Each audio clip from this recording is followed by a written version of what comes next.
Hey y'all, a couple weeks ago we discovered our dash heat wasn't working on a cold Pennsylvania trip. With winter coming, it's time to fix it. After troubleshooting with a Holiday Rambler tech over FaceTime, we learned it needs a service center visit in Oregon or Indiana. We're heading to Decatur, Indiana for our first ever warranty fix. We've got an early Friday appointment, so we're rolling out tonight and arriving after dark. But they do offer free hookups on site. Stick around to see the fix and whether we'd recommend this service center. Heading west to Decatur, Indiana, because the dash heat's not working on this thing. We're going back to the factory, and it's cold outside, and it's cold in here. Like, I'm about ready to stop and get a jacket or start the generator and turn the regular furnace on. It's freaking cold. We do have a pretty sunset out here, though. See that, guys? I mean, that is nice out this windshield. Yeah, the sunset's pretty. I don't know how to dim the dash lights yet because I didn't think I was going to be driving after dark. We got a light on up above the bunk that we left turned on. It's kind of coming in behind me, half blinded me. It's been an experience, let me tell you. I did figure out, sorry, I don't know how this is going to turn out because I know it's dark, but I did figure out that if I close the step cover, it did help a little bit with the cold, but I mean, we can't see our breath yet. No, but it's only, what, 45 degrees outside? Yeah, no, it's colder than that. And it's even supposed to snow in 2 days, so I really hope that they get this fixed first try. Yeah, that's going to be an experience driving down the road in the snow with no defrost. Okay, so that's what we're doing, guys. I'm really kind of surprised and yet not surprised that we already have to have warranty work when we've had this thing for 2 months. All right, keep it between the mayo and the mustard, as our friends generic say. I'll do my best.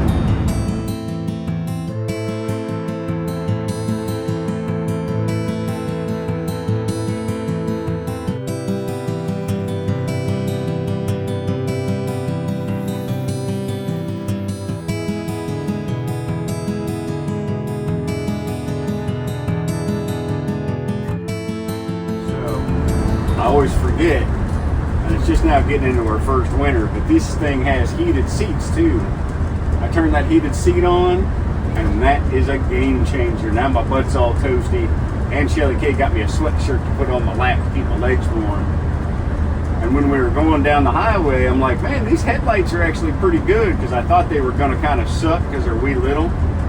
But we were behind a semi, and I think it was the semi's headlights that were great, because now that we don't have a semi, they're mediocre at best. They're nice and bright, but they don't penetrate the darkness very far. Penetrate the darkness? Right.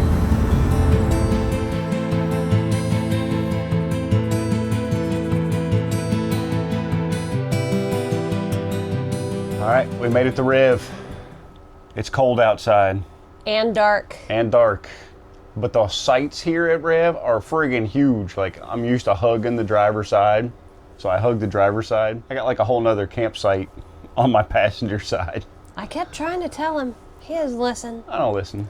We'll show you around tomorrow, though. But anyway, I figured out something else, though, that I didn't know about this rig. So we had an exhaust brake on the truck. We have an exhaust brake on this. When I let off the gas pedal in this one and the exhaust brake kicks in, it automatically turns the brake lights on. I thought that was cool. You have no idea. Yeah. Yeah. It's very cool. But I still have to figure out how to dim those dash lights, because those are ridiculous bright. I was blind like most of the way here. They did dim a little bit when you turned the lights on and didn't have it on auto. That's true, but they've got to dim more than that. It's just too bright. Yeah. But we got the heat turned on. Ooh, finally. And I got to eat. I'm hungry. Warming up a little bit. It's 7:06 and I haven't had my supper yet. We don't have the dogs here. It feels so weird. I know. We got our son Jaden to keep the dogs because we'll be in the service center for we don't know how long tomorrow. For an undetermined amount of time tomorrow. So it's like a real vacation, just me and you. Ooh. So we're back in, we're set up. That's a good reason for you to take me to dinner. Okay, you can take me to dinner.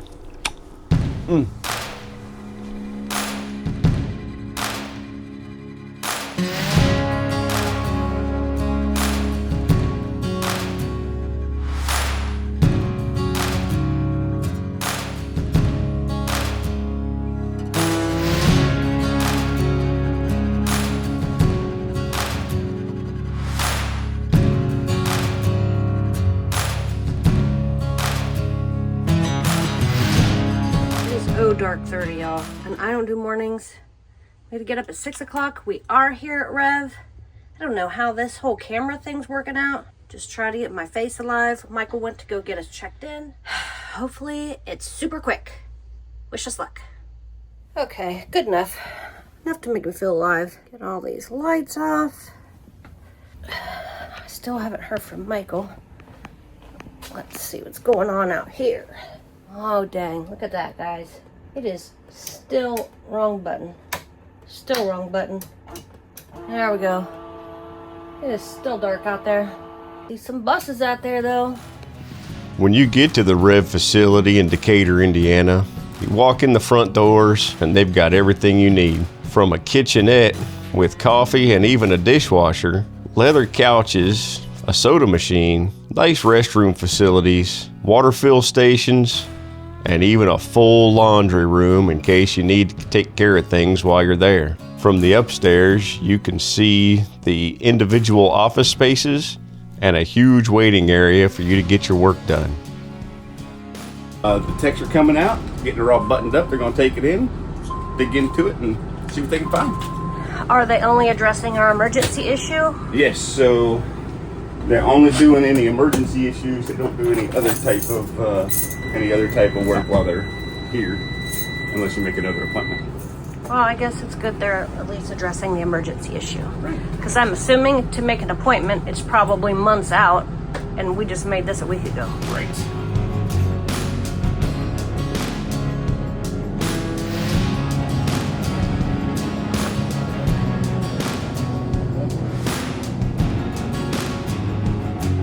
Here we go. Rev at dark 30. Let's hope for a very short stay. Right. They're thinking it's going to be simple. That's a lot of money sitting out there. Oh, yeah.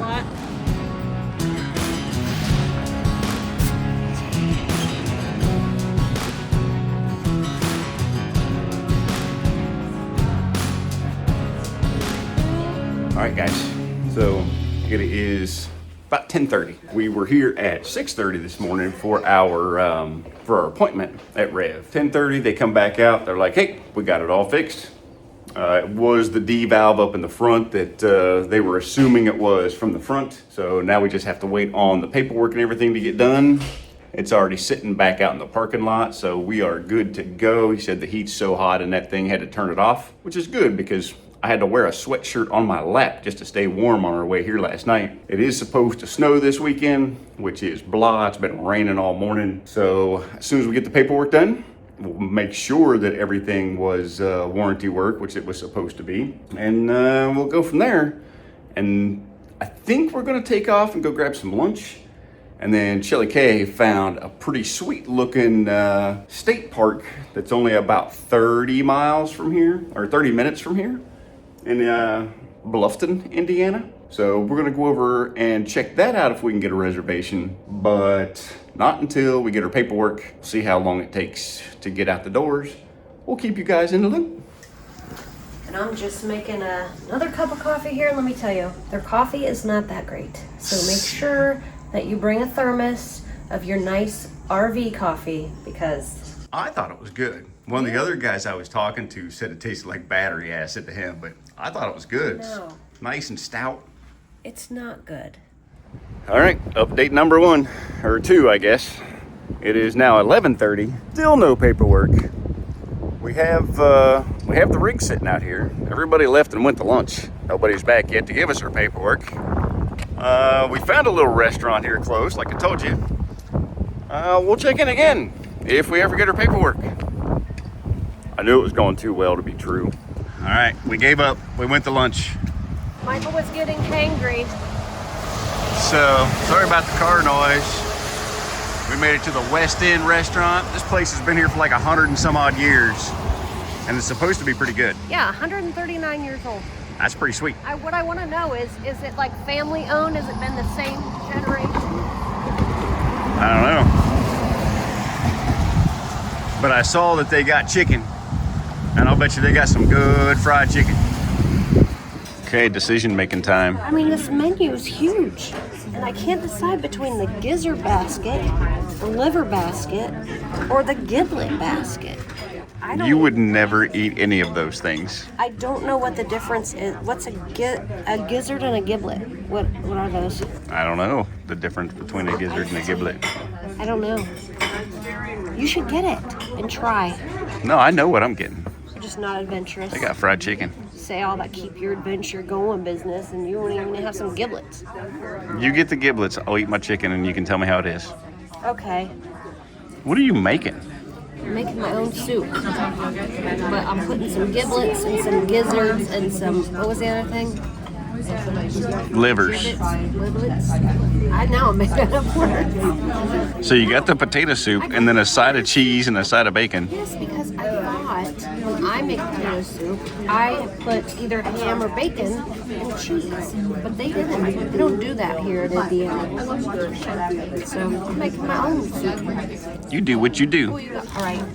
Now they brought my sandwich, and this is a problem. Tell me, what is wrong with this sandwich? Leave it in the comments. What's wrong with that sandwich? I know what's wrong with that sandwich. You gonna tell anybody? No, because I think that they're gonna leave it in the comments, and I know.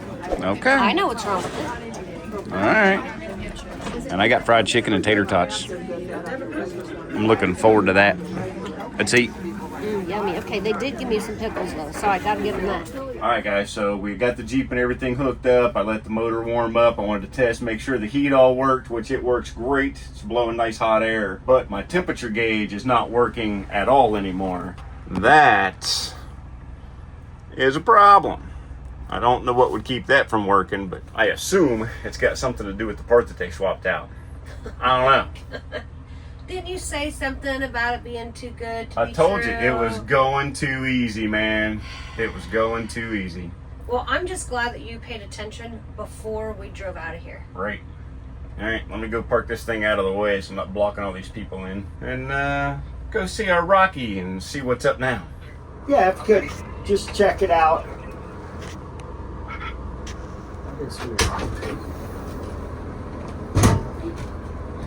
Hang on to that door on your way out. Yeah, I missed that.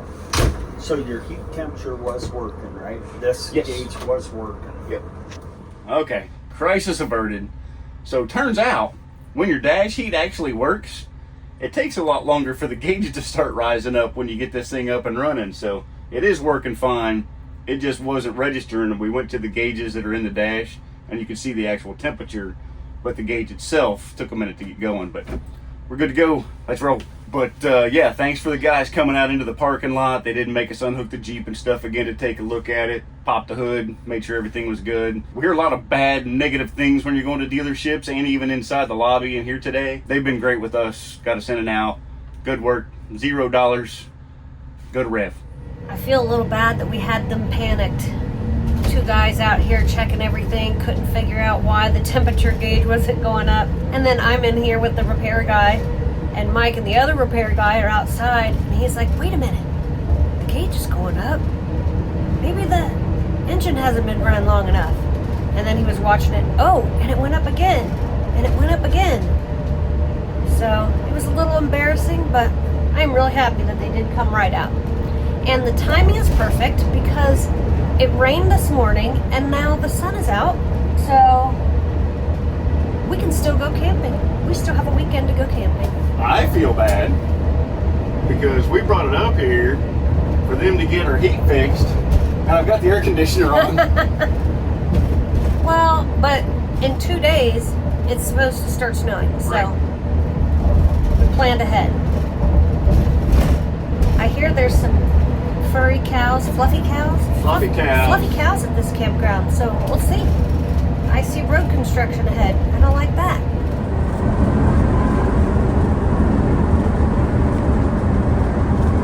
Little breezy. Yeah, you keep watching the road. You're getting good practice, though. I mean, the road's straight, but I'm steering like I'm on the Autobahn. Assuming the Autobahn's crooked. I was going to say, isn't that just fast? So we're going to this Ouabache State Park. I don't Oh, is that where they play bocce? Maybe. We're going to have to ask them how it's pronounced. Turn that bus. In about 1 mile, Prepare to park your car near Ouabache Bike Trail. You will need to walk to your destination from there. I don't want to walk to my destination. I've never heard him say that before. So we're supposed to watch for the brown signs for the campground. Okay. So keep your eyes on the road, navigator. I've got work to do in my princess chair. I don't have time to look at brown signs. Vehicle non-resident. Are you sure we've never been here? I promise you $1 million we've never been here. We've only been to one Indiana park before. Campers register at park office.